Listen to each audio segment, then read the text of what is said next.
The football world is grieving this week, and for most people, the past 24 hours have been sort of filled with sadness in our feeds, emotional reactions across various spectrums as to the passing of Diogo Jota and his brother Andre Silva in a very gory accident that happened on, I think, the early hours of Thursday.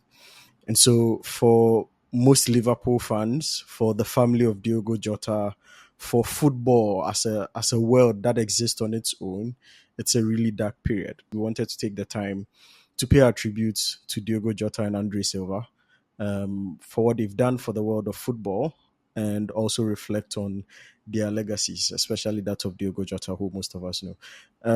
Erasmus, you are living very close to Liverpool, and I mean live up Anfield as a stadium, but you basically live in Liverpool, and I wanted to check out how the mood is like over there, because I saw a video of Andy Robertson.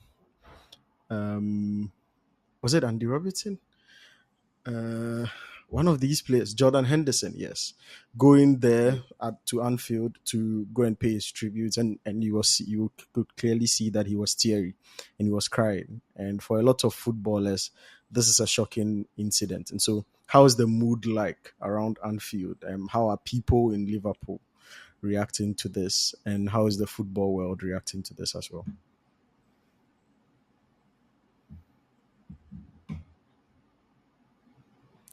Yeah, I first of all need to start by saying condolences to the Yeah, family. Like this is a obviously like a very very sad situation, but even for those of us who are bystanders, so you can't imagine what this feels like for the yeah, family, and especially the wife and the kids, because he just got married 2 weeks yeah, ago, and then before he got into this accident, and this is to his longtime sweetheart. They've been together for over 12 years, and they finally decided to get married and settle down, and you have this here.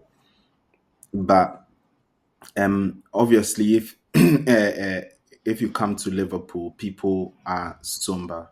Like I had my driving lessons this morning, and my instructor is a very very big Liverpool yeah, fan. And when I spoke to him, his tone and the way in which he reflected on the moment, you think he lost a family member, which for me encapsulates what this city is, together with, especially in the way in which the football club helps to bring it yeah, together. Because what he said was profound. He said that like this they are a community and they are a family and they go through everything together. Because if you think about it, after they won their 20th, there was good feelings around, and then obviously that tragedy happened with the vehicle running through the yeah, crowd, and then this also happening. And sometimes you get the sense that there's a lot of negative stories, um, and you sort of get the sense that there is some form of adversity which is coming from the outside. But I would say that the people of the city are very, very strong. They are very, very united.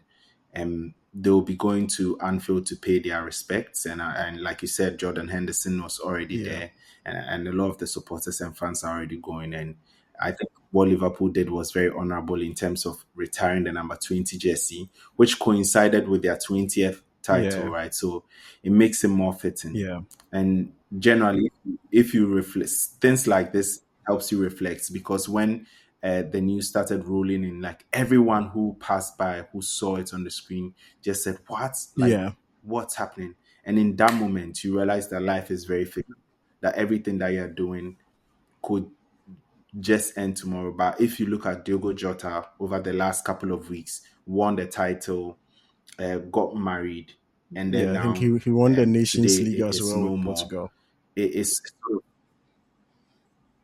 Yes, he won the Nations League as well. It helps you reflect, and you know that you keep the people that you have close, because that's the most important thing. The moments that we have now with the people that we love Yeah, is the most important thing. yeah, Nothing else yeah. matters. I mean, that's really, really true and very important as well. Because if the way in which I'm trying to process this, because if you think about it, everybody is in a frenzy around it because it's Diogo Jota and Andre Silva. and these are professional footballers.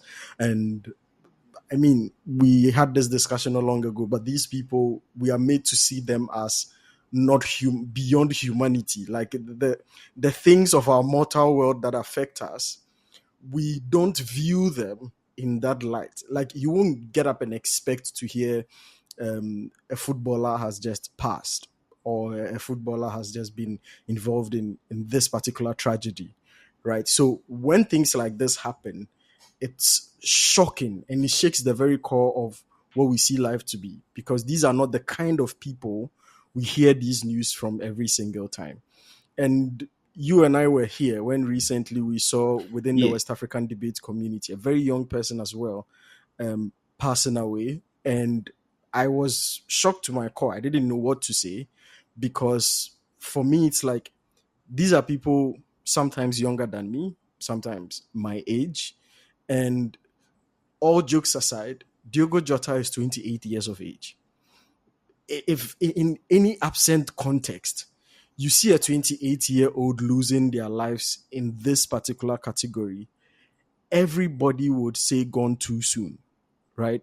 Everybody would be in absolute shock. So even when I try to decouple him as a person from his profession and his status, it's still an absolute tragedy for any parent or any family, any wife, any children to lose their dad at 28 years of age. Like, that's unthinkable, right?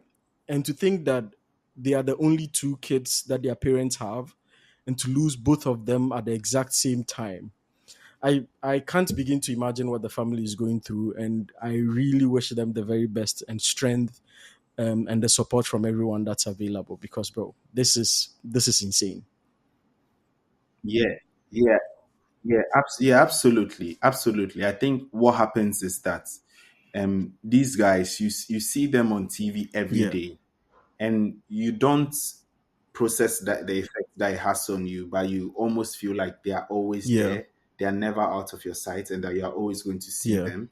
So when you see that they are gone, especially in the manner in which Diogo Jota has left us, yeah, it's almost No, no. unbelievable. You sort of picture them walking out of the tunnel, Yeah, and he actually is not there.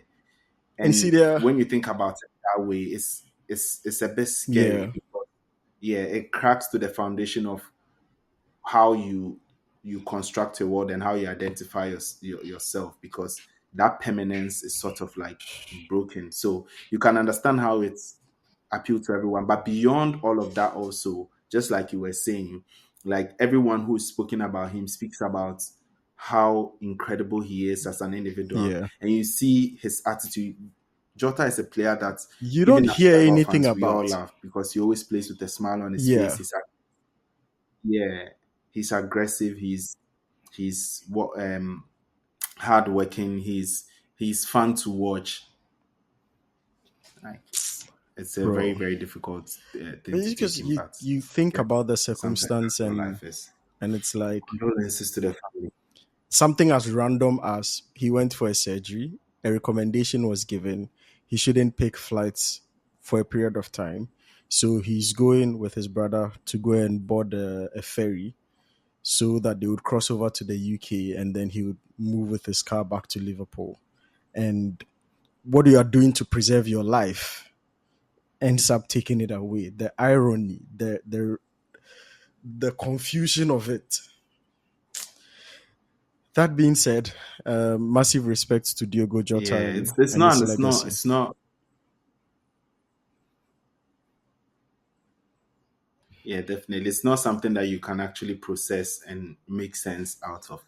That's why some of these things you just leave it to God. You accept it. Yeah, challenge.